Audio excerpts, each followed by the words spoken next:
ആത്മവിശുദ്ധിയുടെ കർക്കിടകം. കർക്കിടക മാസം അഥവാ രാമായണ മാസം പ്രാർത്ഥനകളുടെ കാലമാണ്. ദക്ഷിണായന കാലഘട്ടത്തിൻ്റെ ആരംഭമാണ് കർക്കിടകമെന്ന് പറയുന്നത്.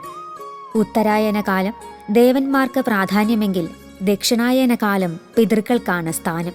സൂര്യൻ കർക്കിടകം രാശിയിലൂടെ സഞ്ചരിക്കുന്ന സമയമാണ് കർക്കിടക മാസം. ഹൈന്ദവ വിശ്വാസങ്ങളെ സംബന്ധിച്ചിടത്തോളം കർക്കിടക മാസം അഥവാ രാമായണ മാസം പ്രാർത്ഥനകളുടേതാണ്. കർക്കിടകത്തിൽ കനത്ത മഴയായതിനാൽ കള്ളക്കർക്കിടകം എന്ന ചൊല്ല് തന്നെ നിലവിലുണ്ട്.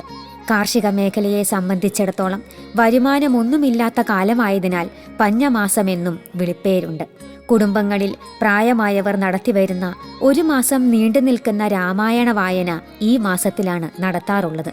കർക്കിടകത്തിൽ ഇടമുറിയാത്ത മഴയായതിനാൽ സൂര്യകിരണങ്ങൾക്ക് ശക്തി കുറയുകയും പലവിധ രോഗാണുക്കൾ പെരുകി രോഗസാധ്യത വർദ്ധിക്കുകയും ചെയ്യും. ഈ കാലഘട്ടത്തിൽ പൊതുവെ കൃഷിപ്പണികളോ ആഘോഷങ്ങളോ മംഗളകർമ്മങ്ങളോ നടത്താറില്ല. ഇവയെല്ലാം കാരണം പഴമക്കാർ കർക്കിടകത്തെ പഞ്ഞക്കർക്കിടകം എന്ന് വിശേഷിപ്പിച്ചിരുന്നു. വരുന്ന ഒരു വർഷത്തേക്കുള്ള ഊർജം സംഭരിക്കാനുള്ള ഒരു മാസമായാണ് പൂർവികർ കർക്കിടകത്തെ കണ്ടിരുന്നത്. അതിനാൽ അവർ പ്രത്യേക ചിട്ടകളും ചര്യകളും അനുഷ്ഠിച്ചിരുന്നു. പ്രഭാതത്തിൽ എണ്ണ തേച്ചുകുളി, ഔഷധ കഞ്ഞി കുടിക്കൽ, പത്തിലത്തോരൻ എന്നിവ ഈ മാസത്തിൽ പതിവായിരുന്നു.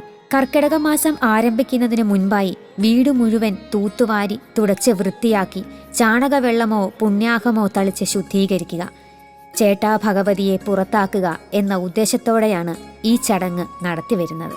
അതുകൊണ്ട് തന്നെ കർക്കിടകം പഞ്ഞമാസമായതിനാൽ ആത്മീയ ചിന്തകളിലേക്ക് ആളുകളെ നയിക്കുവാൻ രാമായണ മാസം ആചരിച്ചു തുടങ്ങി.